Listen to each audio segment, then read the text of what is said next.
En démocratie, chaque voix mérite d'être entendue. Ici, on vous informe sur l'actualité politique française et ses enjeux majeurs.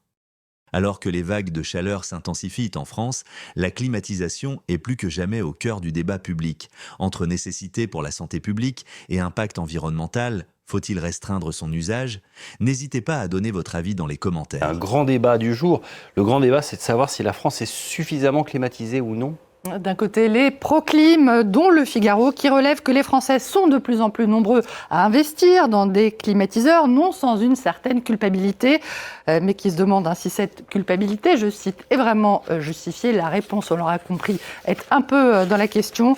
Et de l'autre côté, ceux qui dénoncent une canicule poussent au crime, notamment Libération, qui voit dans l'augmentation effectivement du nombre de climatiseurs une fuite en avant collective, à cause évidemment de leur impact négatif sur l'environnement. Comment est-ce qu'on fait? Est-ce qu'à court terme, on peut se passer de clim? Alors ça dépend où et ça dépend pourquoi. Vous avez plein de solutions qui permettent de s'en passer ou qui permettent de moins l'utiliser, tout simplement parce qu'il y a des endroits où il n'y en a pas, tout bêtement. Donc à ce moment, vous n'allez pas l'installer en 24 heures. Oui, on peut faire des choses. On peut par exemple mettre des surfaces réfléchissantes aux fenêtres, on peut fermer les volets, on peut aérer la nuit et laisser et tout fermer dans la journée, on peut se réfugier dans les étages inférieurs quand on en a la possibilité, on peut adapter les horaires de travail. Enfin, je veux dire, il y a un certain nombre de choses qu'on peut faire. Après, la clim, c'est pas l'horreur, hein. Il faut voir qu'en ce moment, on a un problème de surplus d'électricité tous les jours à midi. Parce qu'on a les panneaux solaires allemands et français qui produisent trop d'électricité par rapport à ce qu'on utilise. Si on rajoute des clims qu'on fait tourner quand il fait très chaud... c'est pas grave. Sur le plan de l'électricité, non. Sur le plan, donc, quand on dit... ça rejette de la chaleur. Ça surconsomme de l'électricité, c'est pas grave. En fait, en ce moment, de toute façon, on en a trop. Alors, à l'heure à laquelle ça la consomme, non, c'est pas trop grave. Par contre, ce qui est plus ennuyeux, c'est que ça rejette de la chaleur dans l'extérieur. En fait, une clim, c'est un frigo à l'envers. Un frigo, ça refroidit la bière et ça réchauffe la cuisine. La clim, ça fait l'inverse, ça refroidit la cuisine et ça réchauffe l'extérieur.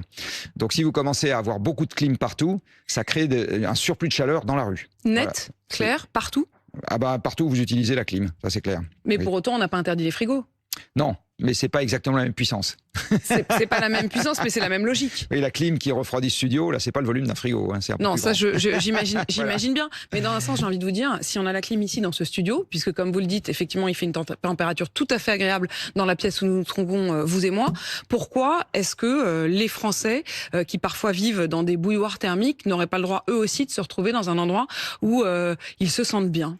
Alors, d'abord parce que tous les endroits sont pas correctement calorifugés. Si vous mettez une clim dans un endroit qui est extrêmement mal protégé contre la chaleur extérieure, là, pour le coup, ça va pas très bien fonctionner.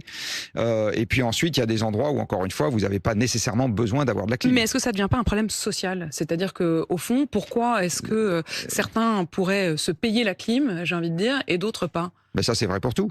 C'est vrai pour tout. Mais désormais, le chauffage, par exemple, c'est démocratisé. Oui. À une époque, le chauffage, c'était pour les riches. Oui, bien sûr. Non, aujourd'hui, la clim, c'est encore pour les riches. Non, ça, c'est pas vrai. C'est pas vrai, ça? Non, ça coûte pas. Ça coûte pas très cher, une clim.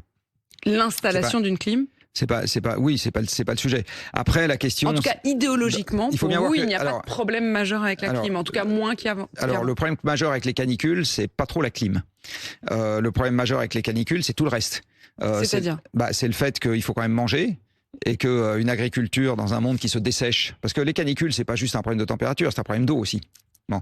Dans un monde qui se dessèche, dans un monde qui perd ses forêts, dans un monde qui a moins de cours d'eau navigables, etc., on va avoir beaucoup d'autres problèmes que la clim. Merci d'avoir regardé cette vidéo. Si vous aussi vous souhaitez rester informé sur les enjeux politiques majeurs, n'hésitez pas à vous abonner à Citoyen.